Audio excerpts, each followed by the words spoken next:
Välkommen till Bandjournalen där du hittar det senaste, nördigaste och intressantaste som rör Kiss och dess medlemmar. Det här kommer nog bli till stora delar en nyhetshyllning till år 1975. Men allra först så ska vi börja med det här.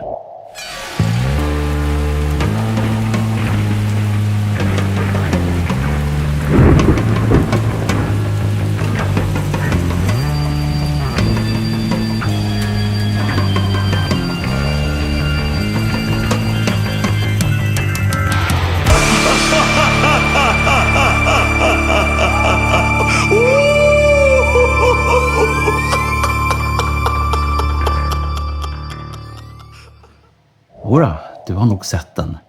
Teaser-trailern för Peter Criss kommande platta. Den kommer att komma i december, men innan dess så har man på Peters egen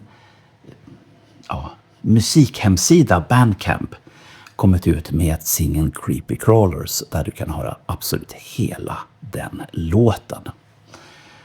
Med på plattan så kommer du hitta John Five, Paul Schaefer och Billy Sheehan. Totalt så är det 11 spår på plattan, men köper du CD-skivan så blir det 12 spår.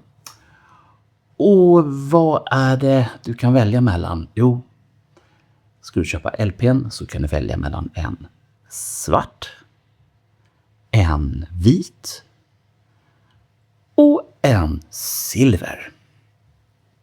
Och är du sugen på CDn? Ja, det blir samma sak där. En svart, en vit och en silver. Går vi vidare och pratar om Peter Criss så kommer han och medverka på en convention i februari 20 och 21 i någonting som heter Mad Monster Party i Carolina. Och det kommer att hållas på någonting som heter Embassy Suites i Hilton-hotellet i Concord, North Carolina. Och sen så har jag fått frågor om hur det går nu med Kennedy Awards. Nu när Ace han är inte med oss längre. Men det kommer hållas som vanligt och Ace kommer självklart att posten hyllas. Så ni behöver inte vara oroliga för det. Vidare så när vi pratade om nomineringarna till Songwriters Hall of Fame förra veckan så glömde vi en liten men ytterst viktig detalj, nämligen vår egen Andreas Karlsson. Förra veckan då pratade vi om Gene och Paul och Vinnie Poncia. Men även Andreas blev nominerad. Och jag citerar från hans tack. Jag är djupt hedrad över att bli nominerad till Songwriters Hall of Fame för intagningen 2026. Att bli erkänd tillsammans med en sån extraordinär grupp av begåvade författare och artister är en livslång dröm. Andreas är ju god vän med bland annat Paul Stanley och har skrivit flera låtar på Stanleys soloalbum. Och sen när ni trodde att ni hade köpt färdigt era olika utgåvor av Dress to Kill så finns det nu fler. Och sen är det som så att de här ges enbart ut via Kiss Online så ni får fånga upp dem där. Dels så är det en platta som trycks nu i 3000x. Svart och guldfärgad vinyl med något litet mönster på. Och sen en affisch. Den är alltså begränsad i 3000 exemplar. Och $98 så får du den. Sen finns det nästa och det är en picture disc. Då är det 1000 exemplar exklusivt på Kiss Online. Samma hoodie och samma affisch och $197. Och sen så har det kommit en singel. Och hade jag inte sett att det var Kiss själva som hade gett ut den så hade jag trott att det var något fake. Men vi tar några toner på den här. You show us everything you've got. You keep on dancing and the room gets hot. You drive us wild, we'll drive you crazy. You say you wanna go for a spin. The party's just begun, we'll let you in. You drive us wild, we'll drive you crazy. You keep on shouting, you keep on shouting.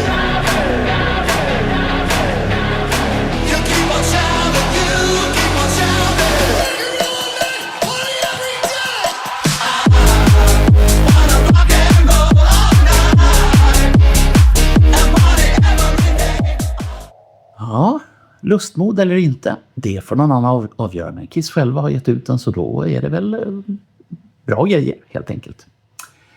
Och om vi håller oss kvar på år 1975 så gjorde vår expert i Let Me Know-podden, Roger Nilsson, i fredags ett bokslut för första kvartalet av 1945.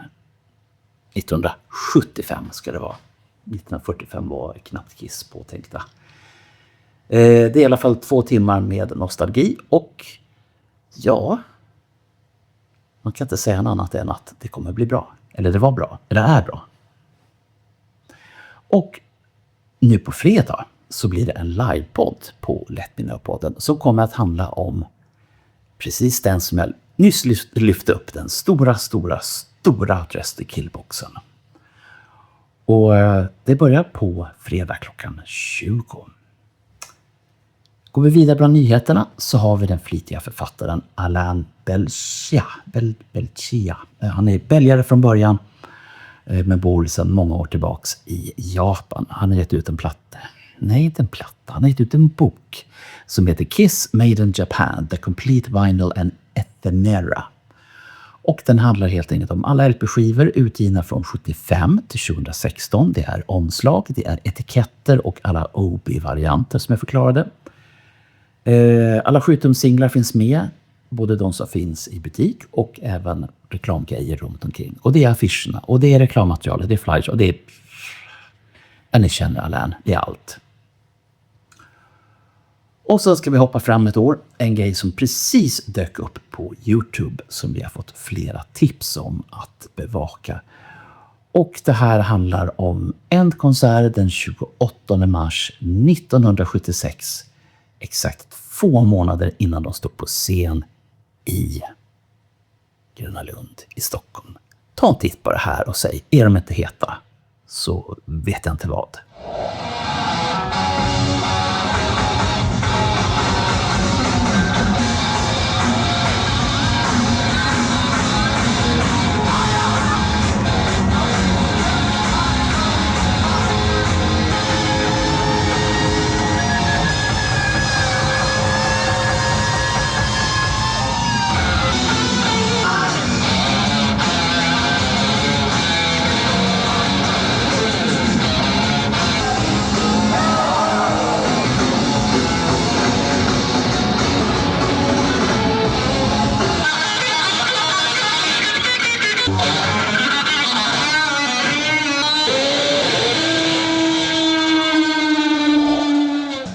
Ja, och så går vi vidare till mera nutid.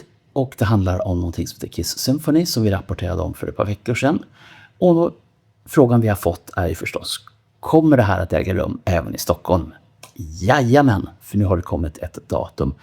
Hela den här konsertserien verkar börja i Stockholm och det är den 18 februari i det otroligt häftiga Stockholms konserthus. Och var ska man spela en klassisk konsert med Kiss om inte i konserthuset i Stockholm? Biljetter är släppta. Och det var slut för idag och det var tack för idag. Hej då!